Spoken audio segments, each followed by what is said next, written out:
Wa qala idzan, Allah kemudian berfirman, bismillahirrahmanirrahim.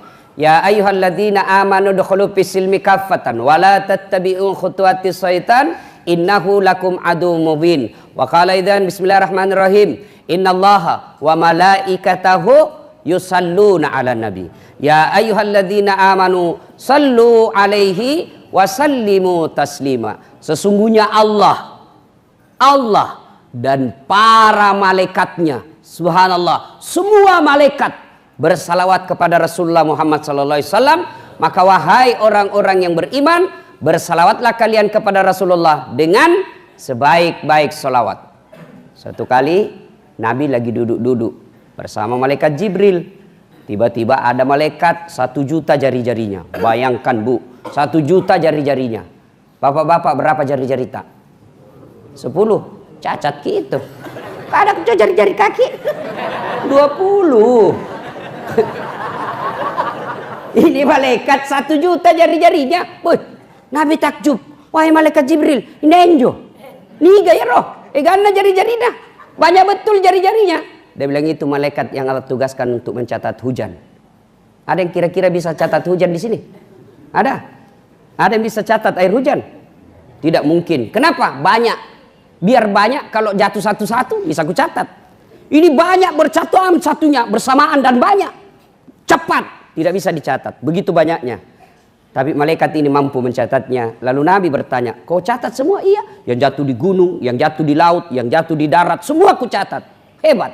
Satu yang tidak mampu ku catat ya Muhammad. Apa itu? Ketika umatmu berkumpul di masjid BTP, lalu mereka bersalawat kepadamu. Itu banyaknya pahala kalau kita kumpul begini lalu kita bersalawat. Ayo kita salawat bareng-bareng. Ya. Nah, kita tes dulu, tes dulu. Mana lebih kencang suaranya ibu-ibu dengan bapak-bapak? Bapak-bapak diam, ibu-ibu dulu ah. Jangan mau dikale Bu. Diam Ki Pak ya, diam Ki dulu. Ibu-ibu dulu didengar. Yuk. Salatullah salam ala toha salatullah salamullah ala. Insyaallah, diam. Hebat, terima kasih Bu. Ini bukan keras, ini namanya syahdu. Suara begini yang kasih nafsu laki-laki. Coba, makanya cewek, ibu-ibu, kalau nak telepon ki laki-laki jangan ki kasih syahdu suara ta ya. Assalamualaikum, waalaikumsalam. Bagaimana cowok mundak nafsu? Di mana kau dek? Di rumah jika Caleda. Coba beda kasih tegas. Assalamualaikum, waalaikumsalam. Di mana kau dek? Di rumah. Apa kau bikin? Kenapa kah? Enggak telepon mako itu. Ini waalaikumsalam. Video call nak kasih goyang-goyang pun Liliana. Waalaikumsalam. Bagaimana itu cowok ndak nafsu cilaka? Ibu diam, kita dengar ini laki-laki ya. Jangan kasih malu laki-laki Pak. Ayo Pak, ayo ibu diam. Salam ala toha salatullah salamullah ala yasin habibillah. Alhamdulillah, bisa dibedakan mana suara laki dan perempuan toh? Bisa toh? Biar kita tutup mata tak dari jauh. Oh ini orang tua yang bicara. Nyanyi. Oh ini anak-anak. Oh ini ibu-ibu ini. Itulah nikmat Allah yang harus kalian syukuri. Telinga. Mana pernah bapak-bapak melakukan kursus membedakan bunyi? Tidak perlu. Itu Allah kasih kau telinga lengkap dengan sensor, dia bisa bedakan mana bunyi HP, mana bunyi kentut. Tidak perlu kau belajar. Itu nikmat. Makanya setiap ada pengajian, Ustadz selalu ajar kita bersyukur kepada Allah. Salah satu syukur itu Allah kasih kita telinga, dia bisa bedakan mana bunyi handphone, mana bunyi ketea, mana bunyi jangkrik, mana bunyi telepon, bisa dibedakan. Dan hebatnya lagi nih telingamu tempatnya proporsional, bagus tempatnya. Bagaimana repotnya seandainya dibawa telinga satu, di sini satu, dibawa ketek satu. Halo, yo. Di mana kok? Di rumah ji. Toh, nah, maka kita selalu bersyukur. Alhamdulillahirabbil alamin. Ibu bapak, saudara-saudara sekalian yang saya hormati, berat sekali saya mau ceramah hari ini. Kenapa? Panitia kasih saya waktu satu tempat, 3 judulnya. Kokohkan akidah, 1 memang nih. Rawat uhuah, 2. 3. Raih kemuliaan. 3. Baru honornya 1.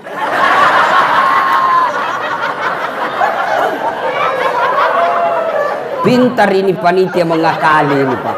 Ini namanya efisiensi. Luar biasa. Saya pikir dari tadi malam, bagaimana ini menyatukan 3 judul ini menjadi 3 in 1. Gimana caranya? Wah, saya ingat waktu yang sangat tepat, subhanallah. Waktu yang tepat ini kita dalam bulan Zulhijjah, ada satu kejadian yang meraih ketiga-tiganya. Mari kita dengar kejadian itu. Bismillahirrahmanirrahim. Ibrahim alaihissalam dikasih rezeki yang berlimpah. Akhirnya apa? Dia bersedekah, memotong binatang kurban kalau istilah sekarang. Berapa? 100 ekor onta, 300 ekor sapi, 1000 ekor domba.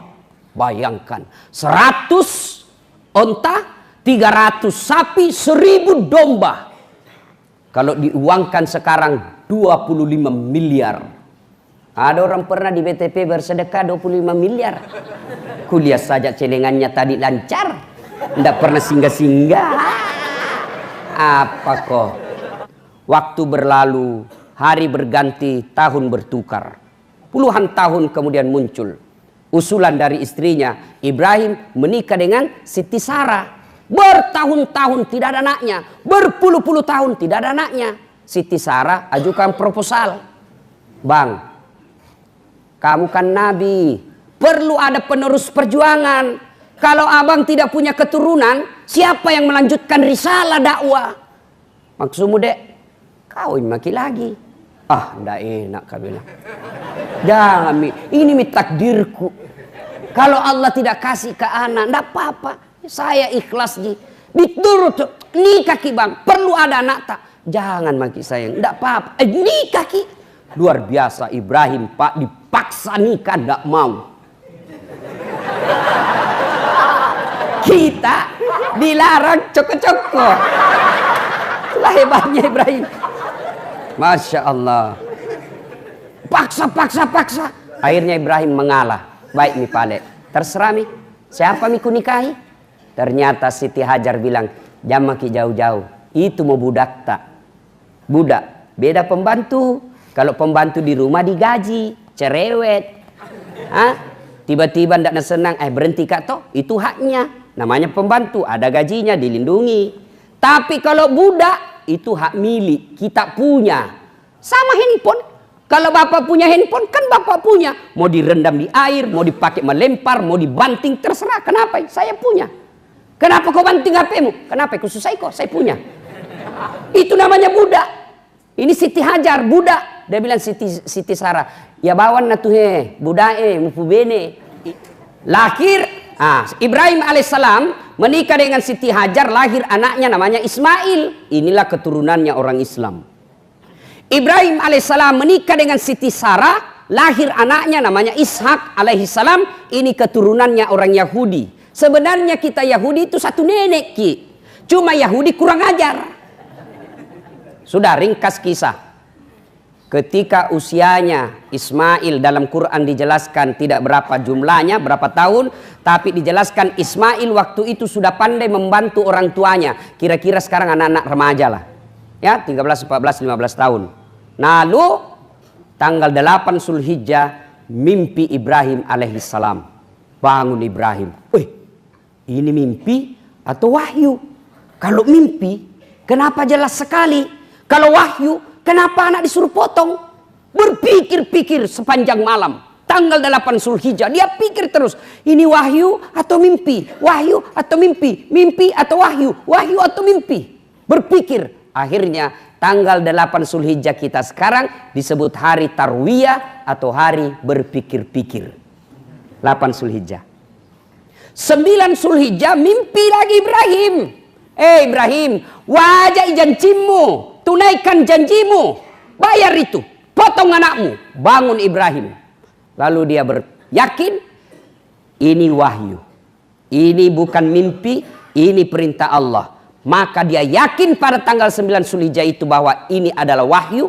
Maka kita sekarang tanggal 9 Zulhijjah disebut hari Arafah atau hari keyakinan yang disunnahkan untuk berpuasa.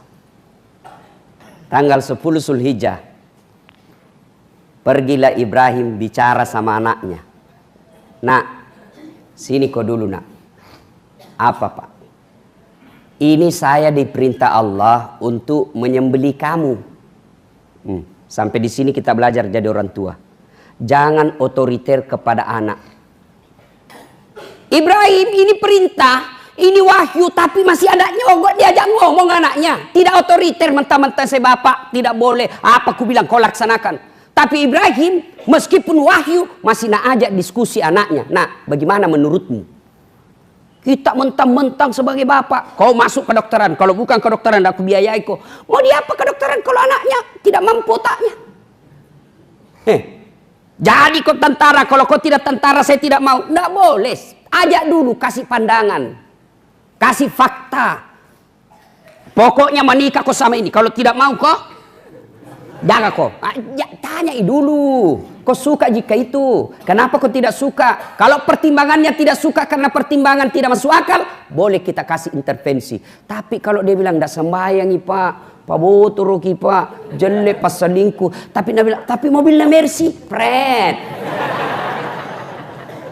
Ya. Ibrahim dia tanya anaknya, Mail, sini kau Mail. Apa Pak C? Ini nak suruh kak perintah Allah potong kau. Bagaimana menurutmu nak? Kira-kira anak-anak di BTP kalau ini ditanyakan Pak apa jawabannya? Apa jawabannya? Nabi bajiki. Kenapa saya? Itu nenekku yang sudah mau mati. Coba. Ini jawaban orang pintar, tapi tidak soleh. Cocok tahu. Kenapa ini anak muda generasi harapan bangsa? Itu yang sudah tua. Ini akalnya masuk, tapi tidak soleh. Apa jawaban Ismail alaihissalam? Pak, kalau ini perintah Allah, jangan ragu, tunaikan, laksanakan. Bapak akan mendapat saya sebagai anak yang sabar. Tapi Nabi bilang Ismail, sebelum kita potong apa, ada permintaanku. Apa nak? Satu, pakai pisau yang sangat tajam supaya saya tidak lama menderita. Maka petugas-petugas penyembelih binatang nanti tolong cari parang pisau yang sangat tajam. Dan ada itu caranya, ya. Jangan potong itu semakin panjang lehernya, jangan di tengah, ya. Angsa, bebek, ayam, sapi, kalau potong jangan di tengah. Lama baru mati itu di mana? Di ujung-ujung sininya. Coba kalau bebek kita potong di tengah, lari pak. Ayam terbang dia pak. Apa bapak ndak kasihan korong kita lihat keluar darah di sini? Maka itu dipotong di ujung dekat daripada dagunya. Kalau manusia cepat matinya itu. Dan satu binatang, satu bismillah. Ini apa hati-hati yang penjual ayam potong. Biasa itu nak kasih masuk saja mesin bismillahirrahmanirrahim 50 masuk. Enggak. Satu ayam satu. Ada pernah kuliah penjual di BTP bilang saja 30 ayam nak potong, bilang saja bismillahirrahmanirrahim kali 30. Tidak boleh begitu bos. Satu ayam satu bismillah ya. Makanya hati-hati yang suka makan di luar ayam potong, karena belum tentu itu halal cara motongnya ya. Itu sebabnya ibu kalau bisa masak di rumah supaya anak dan suami tak suka makan di rumah. Kalau makannya di rumah insya Allah halal. Yang kedua bukti kasih sayang ibu kepada suami. Sekarang ibu-ibu jam 4 nah telepon suaminya kalau sore, Pak mau kau makan apa Pak? Ini bangga tomaki dikira mau dimasakan, ternyata GoFood, GoGrab, Lakutu. Nah, udah. Nah, sudah. Apa jawaban Ismail? Silahkan. Pertama, pakai pisau yang sangat tajam. Dua, tutup mata Pak. Supaya apa? Karena kalau kita tidak tutup mata, maka pasti cemas ki. Nggak yakin kak bisa dilaksanakan kalau kita lihat mukaku. Yang ketiga, tolong ikat tangan dan kakiku supaya saya tidak meronta-ronta kesakitan. Dan yang keempat, bajuku ini jangan dia kena darah supaya dia tidak lihat ibuku. Dan yang kelima, besok kalau saya sudah wafat, jangan ada anak-anak seumurku lewat depan rumah supaya mamaku kodong tidak nak ingat kak lagi. Subhanallah. Coba lihat itu Ismail. Maka tanggal 10 Zulhijjah dia bawalah, sampaikan istrinya, sayangku, kasih mandi baik-baik itu anak tadi, kasih pakai minyak rambut, kasih pakai baju baru, kasih parfum. Mau ki bawa pi mana pak? Mau kak bawa kodon jalan-jalan? Baik. Tanggal 10 Zulhijjah sudah pergi mi, sudah dimandi Ismail, kasih pakai baju baru, sisir rapi-rapi. 10 Zulhijjah dia bawa. Untuk melaksanakan apa? Melaksanakan dan menunaikan janjinya. Maka tanggal 10 Zulhijjah kita orang Islam sekarang disebut hari An-Nahr atau hari menunaikan janji. Itu kalau Idul Adha orang menunaikan janji itu. Sudah pergi. Begitu pergi Ibrahim alaihissalam, wah kepanasan setan. Bati minda ada minta mangkuk nanti di neraka ini. Masuk semua ini nanti surga keturunannya. Bagaimana caranya saya halangi? Maka datang setan. Dia bujuk Ibrahim. Ibrahim, apa? Lihat itu anakmu. Lah mana kau harapkan? Satu-satunya. Masa kau mau potong? Coba pak, anak satu disuruh potong. Kalau 9 anak pak disuruh potong, dicari mana yang nakal. Potong anakmu. Mana ini bandak ini satu pak. Dah bilang Ibrahim, jangan kau banyak bicara di situ setan. Ibrahim ambil batu, dan lempar itu setan. Pergi kok, ishak ya, kena kepalanya sampai di Maros balik lagi. Gagal goda Ibrahim, dia datang goda istrinya. Jar. Apa? Kau tahu mau dibawa ke mana anakmu? Dia bilang, iya mau bawa jalan-jalan anak suamiku. Nah tolo kok. Masuk no, mau nak potong. Jangan banyak bicara sembaran ini. Mana ada bapak mau potong anaknya? Dia bilang, iya mau nak potong. Kenapa bisa? Katanya perintah Tuhannya. Masih mau bicara itu setan. Langsung Siti Hajar ambil batu. Jangan banyak bicara di situ. Pergi kok. Jangankan anakku, saya saja siap dipotong kalau itu perintah Allah. Dia lempar, kena kepalanya sampai pangkep balik lagi. Gagal goda suami, gagal goda anak, istri, dia datang anaknya. Mail. Sigo dulu Mail. Apa? Masih mau bicara? Jangan banyak bicara di situ. Ini perintah Allah. Saya ikhlas. Tak salekotu. Lempar, kena matanya. Itu dalam hadis dikatakan mata kirinya kena pico. Nggak tahu apa bahasa Indonesia pico. Pokoknya hancur matanya sebelah kiri ya.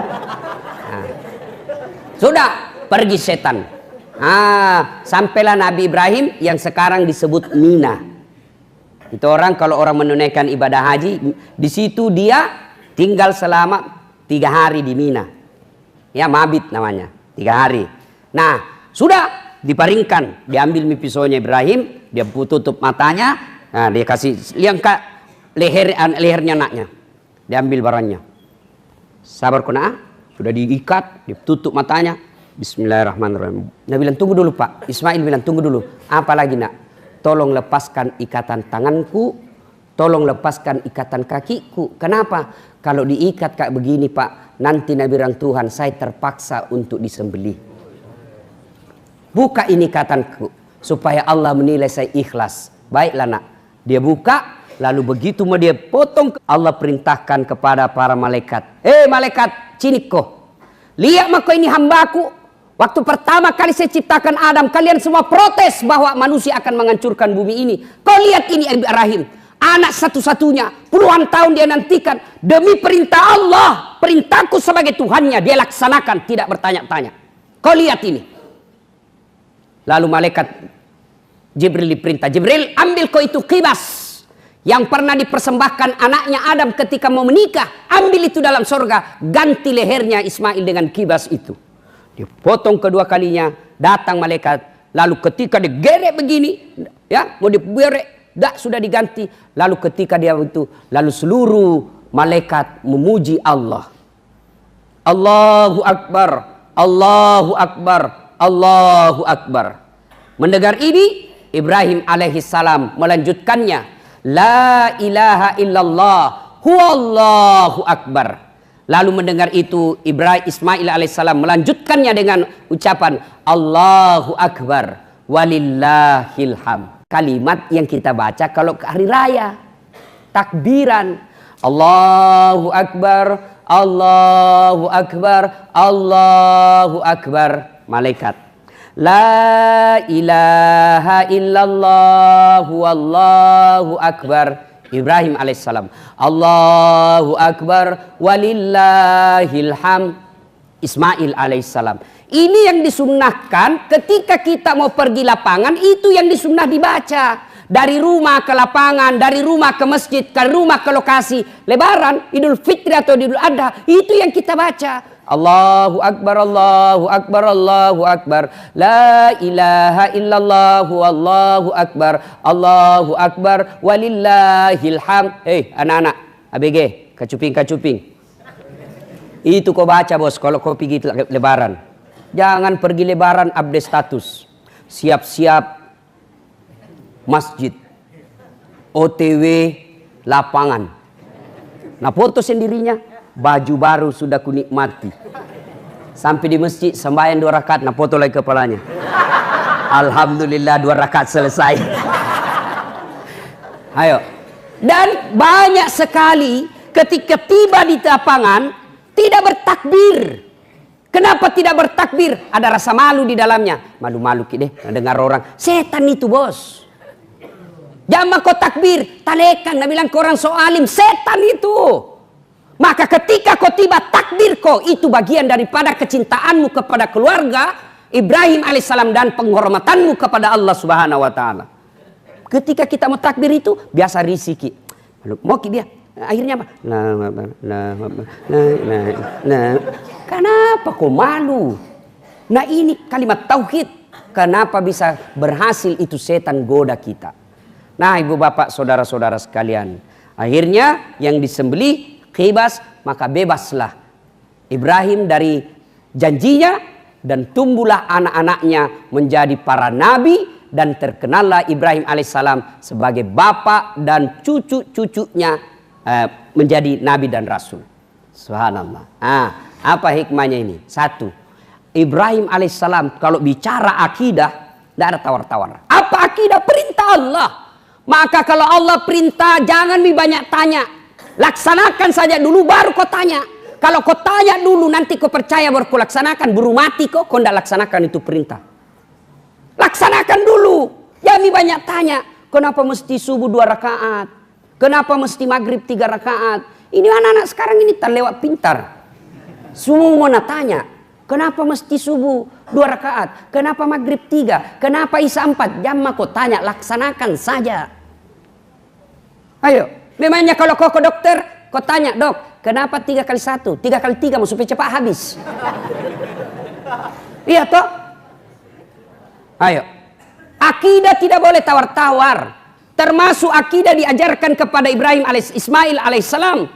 Apa yang dia minta Ibrahim alaihissalam kepada anaknya? Dia yakinkan anaknya la ilaha illallah, tidak Tuhan selain Allah. Ini perintah Allah nak. Bagaimana menurutmu? Laksanakan.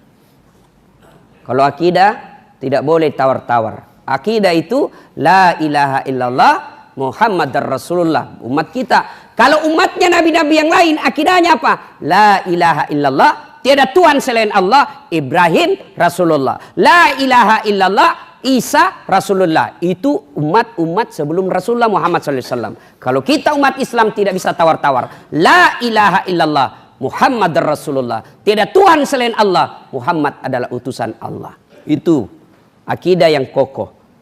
Termasuk akidah yang kokoh itu percaya bahwa semua kejadian ini Allah yang ngatur. Adik-adik, ini banyak yang galau-galau sudah mendaftar PTNS. Perguruan tinggi PTN, perguruan tinggi negeri, sudah belajar, sudah berdoa, sudah nabilan dirinya hijrah. Ternyata apa yang dia minta tidak dikasih, jangan kau buruk sangka. Percayalah bahwa itu Allah yang kasih kau yang terbaik. Ustadz dulu cita-cita jadi tentara, ya, cita-cita jadi dokter, ikut bimbingan tes, salat tahajud 40 malam berturut-turut. Saya berdoa kepada Allah, bimbingan TESMA, ternyata begitu keluar pengumuman Fakultas Kedokteran tidak ada namaku. Sampai mauku jadi dokter dulu, itu seandainya sekarang namanya hoax. Saya pergi foto, di depannya tertulis Fakultas Kedokteran Unhas, baru saya pergi foto pegang buku. Mau sekali kan dibilang dokter. Ternyata saya lulus di Sospol, malah sekarang jadi dosen ilmu komunikasi. Ternyata Allah takdirkan saya jadi dokter, dokter dalam bentuk yang lain, bukan fisiknya yang sehatkan orang, tapi saya mengobati jiwa-jiwa orang yang sengsara. Itu berbaik sangka kepada Allah, ya. Kedua, hikmah dari kisah ini, Bapak Ibu mintalah seperti anaknya Ibrahim. Apa yang Ibrahim minta? Dia tidak minta, ya Allah kasih kaya anakku, ya Allah kasih gagah anakku, ya Allah kasih pintar anakku. Ibrahim minta kepada Allah, Allahumma rabbi habli nasolin, ya Allah berikan saya anak yang soleh. Anak yang soleh. Kalau soleh anakmu, meskipun tidak pegawai negeri, nah jamin hidupmu. Kalau soleh anakmu, meskipun dia tidak cakep, tapi nah perbaiki perasaanmu. Tapi kalau dia pintar, tinggi pangkatnya, tidak bagus agamanya, itu yang kasih repot ke dunia akhirat. Belum pak kau mati na cita-cita mi mobilmu. Bagaimana caranya bisa kau ambil mobilnya bapak ini? Hah? Belum pak kau mati na gade mi secara tidak sepengetahuanmu rumahmu masuk sertifikat di bank. Kenapa? Karena kamu adidik anakmu tidak cinta kepada Allah. Kalau dia cinta kepada Allah, tidak repot mendidiknya. Maka minta kepada Allah, Allahumma rabbi habli minas solihin. Ya Allah berikan hamba anak yang soleh. Ini yang paling baik. Orang tua sekarang malu kalau anaknya tidak jadi pegawai, malu kalau anaknya tidak sarjana, malu kalau anaknya jadi pengangguran, tapi tidak malu ketika anaknya malam minggu boncengan sama cewek cowok yang bukan muhrimnya.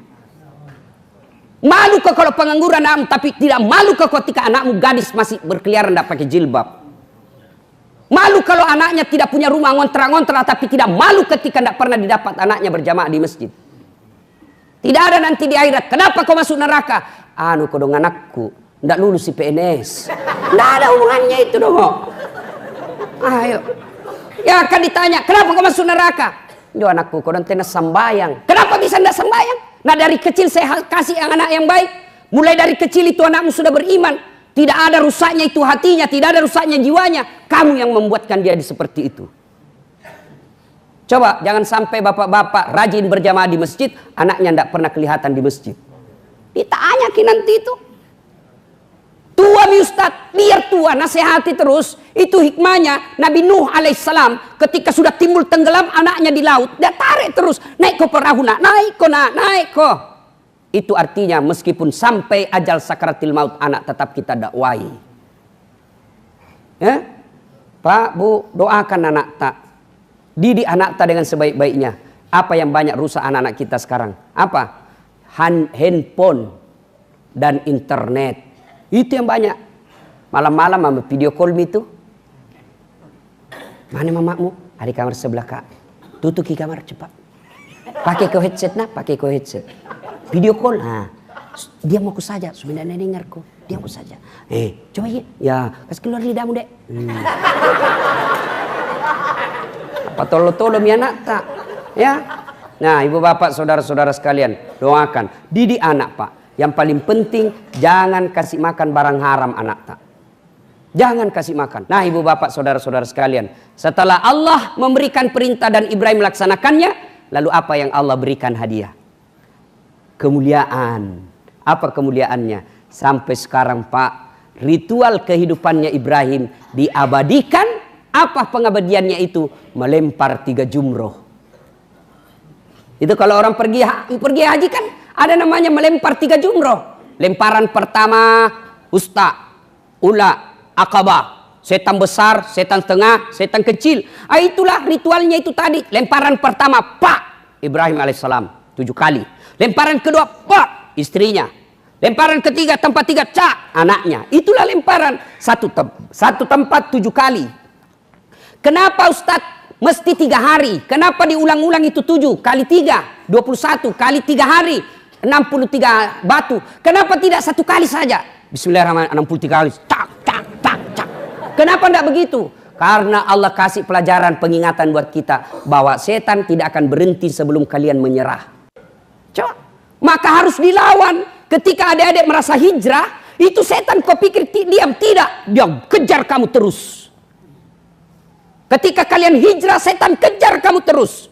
Sebelum kau hijrah, setan level anak SD goda kau. Biar ndak ku goda ini tergoda nih. Ketika kau sudah hijrah, setan hijrah juga goda kau. Yang tinggi tom pengetahuannya. Maka itu setan harus dilawan berkali-kali. Tidak akan berhenti sebelum kita tersesat. Dan alhamdulillah Allah kasih kita senjata melawan setan. Apa? Taubat. Ya enaknya Tuhan. Kau dosa ini, taubat kau. Dosa kau, taubat lagi. Dosa, taubat lagi. Kenapa berkali-kali? Karena tetap Allah terima taubat kita.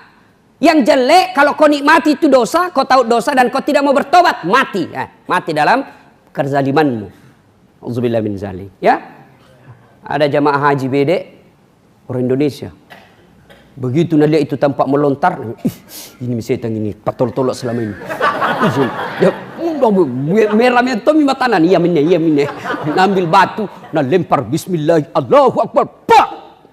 Begitu kembali itu batu. Nah tangkah gitu. Begitu nabuka ada tulisannya, sesama setan dilarang saling melempar. Nah bilang di sini nu lempar cilaka. Di WT sama-sama gitu. Hikmah yang ketiga. Ukhuwah. Mana bentuk ukhuwah? Berkurban. Kurban itu ukhuwah.